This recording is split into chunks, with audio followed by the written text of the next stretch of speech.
5대 기업으로 부상한 소프트뱅크라고 하는 큰 그룹이 있습니다. 이 그룹의 회장이 손정의라고 하는 한국 사람입니다. 회장입니다.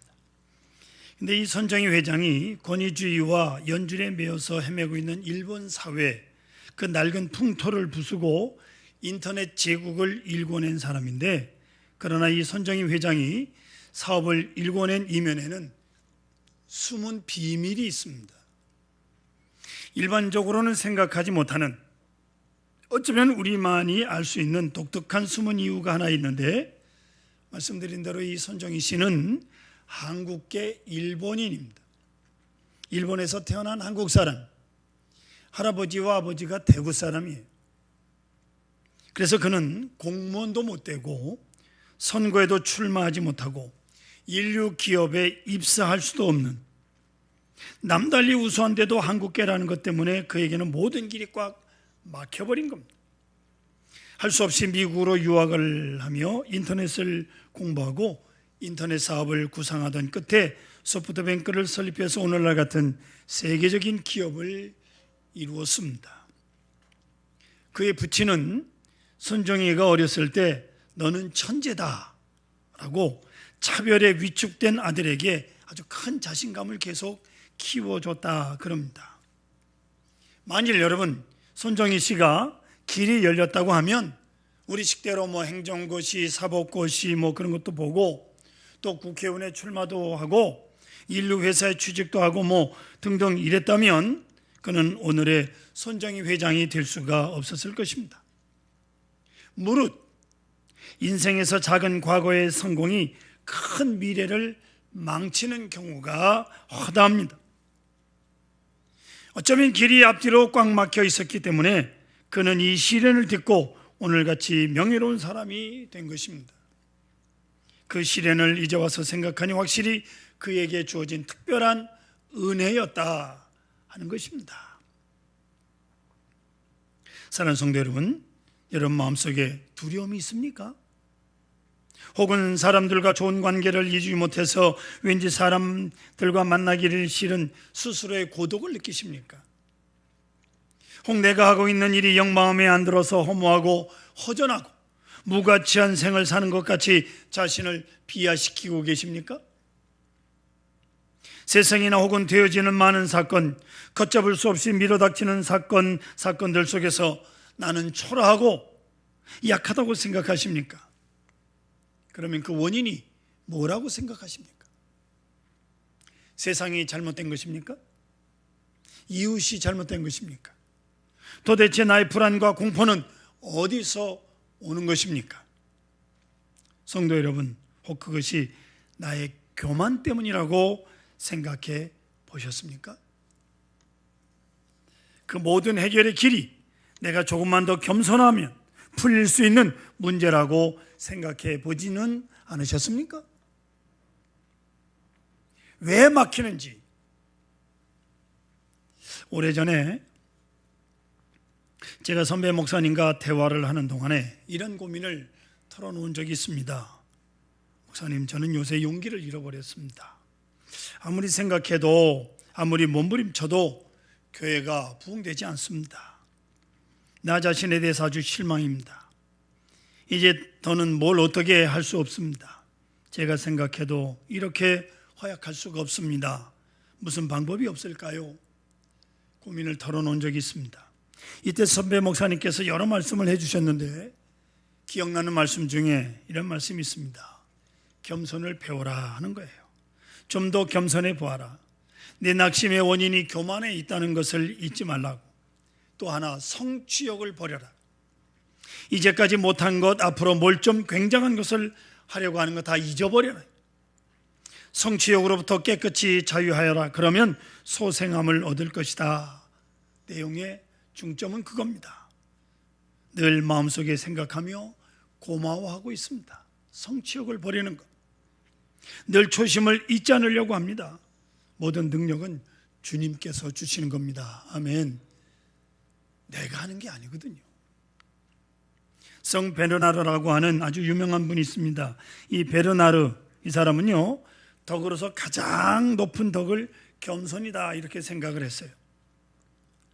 겸손하면 능할 수 있고 강할 수 있고 용기도 있을 수 있다. 그런데 어느 구석에 조금이라도 교만이 싹트기 시작하면 아주 망친다는 것을 이 베르나르는 깨달았어요. 그래서 스스로 자기가 자기를 점검하면서 이것이 겸손이다, 이런 프레임에서, 이런 틀에서 떠나면 안 된다, 꼭 이 범주에서 살아야 된다 라고 생각하고 자기가 자기를 다스리는 자기 규례를 만들었어요. 겸손하기 위해서 첫째, 그는 자기 죄를 알고 비천에 처하라 이렇게 스스로에게 말합니다. 이 세상 모든 사람들 중에 내가 가장 큰 죄인이다. 그렇게 알고 자기를 가장 낮고 비천한 존재로 생각하라 하는 것입니다. 이게 자기 자신에게 한 말이에요. 두 번째가 자기 죄를 통회하고 사실로 고백하라 하는 것입니다. 여러분, 죄가 드러나는 일에 대해서 두려워하지 말라 하는 겁니다. 잘못한 거 잘못했다는데 뭐가 고가우냐? 실수해서 실수했다는데 무엇이 부끄러우냐? 그것입니다. 죄가 노출되는 것에 대해서 절대로 변명하지 말고 부끄러워하지도 말라. 회개하는 일에 진실하고 정직해라. 이것이 겸손이다. 베르나르는 그렇게 생각을 했습니다. 세 번째로, 누가 내 결점을 알고 나를 업신여길 때 그 굴욕을 달게 받아들이라 하는 것입니다. 잘못한 거 잘못했다고 하는데 언짢을 거 없잖아요. 오히려 나에게 충고하는 사람 고맙게 여기라 그 말입니다. 초등학교 2학년 꼬마가 어른들을 상대로 자기들이 쓰는 언어, 초등학교 2학년 아이들이 쓰는 언어를 알아맞추나 못 맞추나 그렇게 테스트를 합니다. 초등학교 2학년짜리가 첫 번째 문제를 냅니다. 싸운 다음에 하는 게 뭐예요? 싸운 다음에 하는 게 뭐예요? 싸운 다음에 하는 게 뭘까? 어른들은 뭐 용서냐, 화해냐, 사과냐, 왔다 갔다 합니다. 이 아이가 답을 말합니다. 반성이에요. 싸운 다음에 반성하는 겁니다. 아이들은 그렇게 생각을 하는 거예요. 근데 어른들은 반성할 줄 몰라 도대체. 뭘 화해해? 반성을 해야 화해하는 거지. 또 하나 아주 재미있습니다. 모든 사람이 하는 것 하고 질문을 냈어요. 이 문제를 냈더니 어른들이 또 고개를 갸우뚱갸우뚱하며 왔다 갔다 합니다. 모든 사람이 가는 것 장가 가는 거냐, 시집 가는 거냐. 그 모든 사람이 하는 게 아니잖아요. 못 가는 사람도 있는데. 출세하는 거냐? 다 출세하나요? 일하는 거냐? 이런가 저런가 답을 찾아 헤매는데 아이가 방글방글 웃으면서 말하기를 정답은요, 실수예요. 모든 사람이 하는 게 실수래. 초등학교 2학년짜리 얘기입니다. 그렇습니다. 모든 사람이 실수를 합니다. 나도 실수를 합니다. 그렇다면 실수를 무서워할 것도 없고 두려워할 것도 없지 않습니까? 실수 안 하겠다고 맹세할 것도 없어요. 그것이 겸손입니다. 실수하는 존재로 나타나는 거예요. 그런 거로 남의 실수 당연하게 받아들이고 내 실수도 용서받아야 하는 거예요. 이렇게 실수 없이 살겠다고 어떻게 건방진 소리를 합니까? 그런 마음 자체가 교만이에요. 네 번째로, 사람들이 나를 비난할 때 그리고 모욕을 줄 때 내가 이것을 어떻게 받아들이냐 하는 것입니다. 하나님을 생각하면서 조용히 참고 넘기라는 거예요.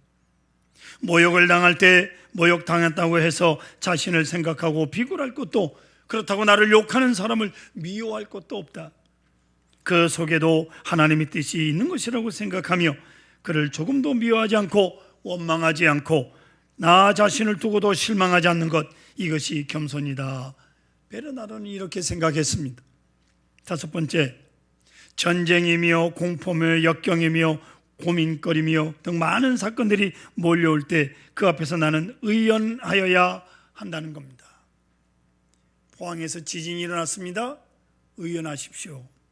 즉 근심도 말고 걱정도 하지 말아야 한다는 거예요. 어차피 내 힘으로 하는 것이 아니기 때문에 그래요. 과거도 미래도 하나님의 능력 가운데 살아가는 것인데, 오직 은혜로 사는 것인데 내가 뭐라고 걱정을 하느냐 그 말이에요. 걱정하는 것, 그것이 교만이라. 겸손한 마음은 아무 걱정하지 않고 하나님께 다 맡기는 것입니다. 아멘. 다 맡기는 거예요. 이렇게 베르나르는 겸손의 덕을 스스로 5가지로 정리하고 있습니다. 사랑하는 성도 여러분, 오늘 성경 본문 말씀에 보면 참으로 귀하고 귀한 은혜의 사람이 나타납니다. 아마도 성경에 나타나는 모든 은혜의 사람 가운데 대표적인 분이 바로 사도 바울이라고 저는 생각을 합니다. 은혜를 신학적으로 정립하고 또 복음적으로 은혜의 의미를 해석해 준 대단히 소중한 은혜의 사람이라고 생각을 합니다. 특히 그는 율법과의 관계에서, 율법주의자들과의 대결에서 오직 우리는 은혜로 구원받은 것이며 행함으로 구원 얻은 것이 아니라 오직 은혜, 거저 주시는 바 하나님의 은혜, 오직 은혜, 오직 믿음, 오직 긍휼로 구원받은 것이며 그 신학을 정립했습니다. 또한 모든 형식주의에서 벗어나신 분입니다. 외식주의, 형식주의, 업적 이런 거 다 소용없다. 우리의 내심, 하나님께서는 우리의 중심을 아시니까 우리의 내적인 자세, 내적인 영적 자세 안에 은혜가 있다. 여러분, 은혜란 결코 외적인 것이 아니고 내적인 것이다 하고 그 깊은 면에서 은혜를 사도 바울은 설명하고 있는 겁니다. 또한 그 은혜의 중심적 세계관을 말씀합니다. 여러분 잘 보세요. 은혜 받은 자, 구원받은 자, 은혜의 참뜻을 아는 사람은 모든 것을 은혜로 볼 수 있고 모든 것을 은혜로 받아들일 수 있습니다. 그래서 은혜의 사람이 되는 것이다. 이게 사도 바울의 얘기예요. 사도 바울 자신으로 볼 때 특별히 이 문제는 더 심각했습니다. 내가 구원받은 게 은혜요? 내가 사는 것도 은혜요? 내가 오늘까지 살아온 생애가 모두 은혜 안에 있음을 그는 말합니다. 고린도전서 15장 10절에 사도 바울은 말하기를 내가 나 된 것은 하나님의 은혜로 된 것이니 내게 주신 그 은혜가 어때지 아니하여 내가 모든 사도보다 더 많이 수고하였으나 내가 한 것이 아니요 오직 나와 함께 하신 하나님의 은혜로라. 아멘. 하나님의 은혜로라. 내 존재 자체가 은혜라니. 오직 은혜를 사도 바울은 말합니다. 모든 것을 은혜로 해석하고 은혜로 받아들이고 은혜로 이해한 거예요. 여러분, 현재 내가 당하고 있는 모든 일이 하나님의 은혜 속에 있음을 잊지 마시기를 바랍니다. 갈라디아서 1장 15절에 사도 바울은 말하기를 그러나 내 어머니 태로부터 나를 택정하시고 그의 은혜로 나를 부르시니가. 어머니 태로부터 태어난 어머니 태로부터, 그런데 나를 택정하셨다. 사도행전 22장 3절에 보면 길리기아 다소 즉 유대인으로서 이방 지역에서 태어난 것 그 자체가 은혜였다라고 사도 바울은 말합니다. 이 길리기아 다소가 오늘날 터키 지방이에요. 출생이 은혜요, 그 살아온 생애가 은혜일 뿐만 아니라 선택받은 것. 이방 지역에 태어났는데 하나님의 선택을 받았다고. 내가 하나님을 선택한 것이 아니고 하나님께서 나를 선택하신 것이다. 그래서 내가 은혜로 하나님의 일을 하는 것, 그것이 특별한 은혜인 것입니다. 주님의 사람으로 일하는 것, 이방인의 사도가 된 것, 이게 철두철미하게 하나님의 은혜로 받아들이는 거예요. 그 은혜가 나를 강권적으로 붙들어서 내가 있고 또 하나님의 일을 할 수 있다라고 하는 고백이에요. 여러분, 아침에 눈을 뜰 때마다 하나님의 은혜임을 고백하십니까? 하나님의 은혜입니다. 제가 목회자라서 사도 바울을 이해하면서 가장 귀하게 감사하게 생각하는 말씀이 뭐냐면 내게 주신 은혜라고 하는 말입니다. 사도 바울은 언제나 내게 주신 은혜라고 하는 독특한 말씀을 사용합니다. 내게 주신 하나님 은혜, 이건 지극히 주관적이고 간증적입니다. 철저하게 신앙 고백적인 거예요. 로마서 12장 3절에 앞에 보시고 같이 읽어보겠습니다. 내게 주신 은혜로 말미암아 너희 각 사람에게 하지 말고 오직 하나님께서 각 사람에게 나눠주신 믿음의 분량대로 지혜롭게 생각하라. 내게 주신 은혜라. 갈라디아서 2장 9절에 또 기둥같이 여기는 야고보와 게바와 요한도 내게 주신 은혜를 알므로 나와 바나바에게 친교 약속을 하였으니 우리는 이방인에게로 그들은 할례자에게로 가게 하려 함이라. 내게 주신 은혜로 알고, 또 에베소서 3장 7절에 보면 이 복음을 위하여 그의 능력이 역사하시는 대로 내게 주신 하나님의 은혜의 선물을 따라 내가 일꾼이 되었노라, 이렇게 고백합니다. 내게 주신 하나님의 은혜. 이외에도 여러 곳에 사도 바울은 이 독특한 표현을 하며 고백을 합니다. 내게 주신 하나님의 은혜. 이거는 나만이 아는 은혜죠. 그 은혜가 어떤 것이냐? 이것이 헛되지 아니해서 은혜의 결과로 오늘 내가 있다라고 믿음의 고백을 하는 거예요. 큰 사역을 할 수 있게 하신 은혜는 물론이고, 특별히 계시를 받아서 하나님께서 내게 큰 계시를 주셔서 사도 바울은요 3층 천, 즉 천국을 구경하고 온 사람이에요. 대단한 사람. 근데 그게 다 뭐예요? 하나님이 내게 주신 은혜라는 거예요. 3층 천을 가는 것도 하나님의 은혜고, 죽을 고비를 수없이 넘기는 것도 하나님의 은혜라는 거예요. 희한한 능력을 많이 받았고 또한 그 능력을 행사하기도 했습니다마는 또 많은 계시를 받았습니다. 사도 바울 보세요. 이것 좀 자랑하고 싶은 마음이 왜 없겠습니까? 그것을 자랑하면 사도 바울을 높이 보지 않겠습니까? 우러러 보겠지요. 그러나 바울은 그것을 자랑하지 아니하고 오늘 성경 보면 약한 것을 자랑한다. 약한 것. 여러분, 오늘 본문 보시면 자랑하고 싶고 자랑한다고 해도 잘못이 아니라 사실이니까. 그러나 6절 하반절 보십시오. 뭐라고 말씀하고 있느냐? 내게 들은 바에 지나치게 생각할까 두려워서 그만두노라. 지나치게 생각할 그만두노라고 딱 끊습니다. 사도 바울의 자랑 얼마든지 할 수 있는 사람이에요. 그러나 안 합니다. 보세요. 요즘은 그런 간증도 많이 없어졌습니다만 옛날에 특별히 은사를 체험한 분들의 간증을 들어보면, 예를 들어서 폐결핵 3기로 막 피를 토합니다. 의사가 이제 더 이상 당신은 가망이 없습니다. 그래서 다 정리하고 산으로 올라가서 기도하다가 크게 피를 토해서 깜짝 놀랐는데 병이 났다. 이걸 간증합니다. 문제는 여러 번 같은 내용으로 간증하면서 점점 과장된다는 거예요. 간증 내용이 점점 부풀려진다는 거예요. 그리고 어느새 자신이 스스로 높아집니다. 이거 안 되는 거예요. 폐결핵 기도해서 하나님이 고쳐주셨지 지가 고침받은 걸로. 사도 바울은 이 사실을 알고 있었어요. 그래서 내가 이 놀라운 경험을 했지만 말하지 아니하노라, 이렇게 말하는 겁니다. 사도 바울은 자신을 잘 알고 있었습니다. 자랑하기 시작하면 좀 걷잡지 못할 사람이라는 것을 스스로 아는 거예요. 즉 교만해질 수 있던 사람이라는 것을 사도 바울이 스스로 알았다, 그 말에 자기 실수를 아는 사람이요, 자기 약점을 알고 있는 사람이. 근데 여러분, 놀라운 것은 내가 나를 겸손하게 지킬 수 없는 사람이기 때문에 하나님께서 나를 겸손하게 만드신다고 말씀하는 거예요. 하나님께서 여러분들에게 주시는 시련을 통해서 여러분들을 겸손하게 하는 거예요. 이걸 잊지 마시기를 바랍니다. 그것이 바로 바울이 받는 은혜. 은혜로 은혜되게 하시는 은혜, 은혜를 지켜나갈 수 있게 하시는 은혜, 은혜를 능력되게 하시는 은혜. 이 은혜를 바로 나를 겸손하게 하는 거예요. 은혜를 보존하게 하는 것입니다. 어느 순간이라도 내가 받은 은혜 때문에 삐걱해서 교만해지면 은혜를 다 버리고 말 것입니다. 사도 바울은 이것을 알고 있었습니다.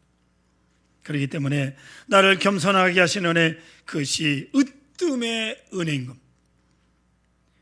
바울이 깨달은 은혜, 으뜸 가는 은혜가 나를 겸손하게 만드신 은혜인 겁니다. 내가 못하니까 하나님께서 하게 만드시는 거예요. 그래서 사도 바울은 감옥에도 들어갑니다. 그것을 은혜로 받아들였어요. 예수의 이름으로 능욕당하고 매를 맞고 버림, 비판받고 욕먹고 이런 게 다 은혜예요. 환난과 핍박도 은혜. 그러나 가장 귀한 은혜가 바로 나를 겸손하게 만드는 은혜였다라는 겁니다. 사랑하는 성도 여러분, 깊이 생각해 보십시다. 오늘 성경 7절을 보시면 사도 바울은 육체의 가시가 있다고 말합니다. 이 육체의 가시가 무언가를 가리키는지 아무도 몰라요. 성경에 보면 사탄의 사자라고 부르는 것을 보면 하나님의 일을 하는데 막대한 지장을 주는 것만은 사실입니다. 많은 학자들의 결론은 이 가시가 간질병이라고 말합니다. 이 간질병은요, 그때 옛날 사람들은 사탄이 주는 병이라고 생각을 했거든요. 사도 바울을 보십시오. 갈라디아 교회에서 교회를 개척하고 설교하다가 거품을 물고 뒤로 나갔다가 쓰러진 일도 있습니다. 어쨌든 이게 가시가 문제예요. 갈라디아서 4장 14절 앞에 보십시오. 너희를 시험하는 것이 내 육체에 있으되, 너희를 시험하는 것, 그게 뭐냐면 간질이에요. 육체의 약함이에요. 설교하다 말고 뒤로는 넘어지는 거예요. 그런데 갈라디아 교회 교인들은 이것을 너희가 업신여기지 아니하며 버리지도 아니하고 오직 나를 하나님의 천사와 같이 또한 그리스도 예수와 같이 영접했다라고 갈라디아 교회 교인들에게 편지를 합니다. 사도 바울은 다른 것은 몰라도 건강은 있어야 하나님의 사람으로 역사할 것이 아닙니까? 그래서 하나님 앞에 3번이나 그것에 관한 기도를, 특별 기도를 드렸는데 하나님이 주신 응답이 뭡니까? 내 은혜가 내게 족하다. My grace is sufficient for you. 이 sufficient이라고 하는 말은 충분하다는 말입니다. 만족하다가 아니라 충분하다. 충분하다는 말은 주님께서 내게 있는 은혜가 충분하다 하실 때 바울은 그대로 온전히 받아들여요. 간질을 하는 것도 하나님의 은혜라는 거예요. 그게 충분하다는 거예요. 아멘으로 받아들이는 거예요. 이게 은혜입니다. 여러분, 모든 게 다 은혜임을 고백하시기를 바랍니다. 육체의 가시가 있기 때문에 그는 겸손한 거예요. 겸손할 수밖에 없어요. 아무 자랑도 할 수 없었습니다. 자랑을 하면 그대로 쓰러지는 거기 때문에 그래요. 그런데 하나님께서 참 또 이상합니다. 육체의 가시, 사단의 사자, 그 병을 고쳐주시지 않고 한평생 누가라고 하는 의사를 동반하게 해주시잖아요. 여기에 하나님의 놀라운 은혜가 있습니다. 자, 보세요. 바울은 이것을 받아들이는 거예요. 그 사람 하나 달고 다니기 얼마나 귀찮아요. 그냥 고쳐주시면 되지. 그런데 사도 바울이 교만할까 봐 고쳐주시지 않고 의사를 동행시킵니다. 혹시 감기가 퍼지기 시작하면 여기저기서 콜록대느라고 정신이 없고 병원은 대박이 납니다. 독감이 유행하는데 어떤 분이 감기에 들질 않았어요. 그래서 어떻게 감기에 안 걸리셨습니까? 하고 물으니까 그분이 하는 말이 바빠서, 너무 바빠서 감기 걸릴 시간도 없다. 아주 건강한 게 아니라 교만한 말이죠. 여러분, 누가 피해갑니까? 목사라고 해서 감기 걸리지 말란 법이 있습니까? 예? 물론 목사가 감기 들어서 설교하다 말고 콜록거리면 영 은혜가 안 되지요. 그렇다고 목사가 하나님, 나는 절대로 병들지 않게 해주세요, 기도는 안 되죠. 그런 기도를 어떻게 드립니까? 여러분, 이거 잊지 마십시오. 사도 바울은 매 맞는 거, 고생하는 거, 병드는 거 다 앞에서, 심지어는 육체의 가시까지도 나를 겸손하게 만든다. 하나님의 은혜만 의존하게 만든다. 하나님께서는 오직 주님의 강함만을 의지하도록 나를 강권적으로 역사하신다. 이렇게 고백하고 있는 거예요. 그런 거로 나를 겸손하게 하시는 하나님의 은혜, 그것이 제일 으뜸 가는 은혜라고 말하는 거예요. 사도 바울이 생각하는 바 내게 주신 은혜, 핵심은 나를 겸손하게 만드는 은혜인 것입니다. 진정 겸손해야 그 많은, 그리고 그 맡은 바 그 은혜가 은혜되기 때문입니다. 가장 겸손한 것, 그것이 가장 강한 것임을 여러분 기억하시기를 바랍니다. 사도 바울은 내게 주신 은혜를 알았기에 은혜가 충만한 은혜의 사람이 되었습니다. 아십니까? 은혜의 사람이기에 은혜를 끼칠 수 있는 거예요. 내가 행복하지 않고 남을 행복하게 만들 수가 없습니다.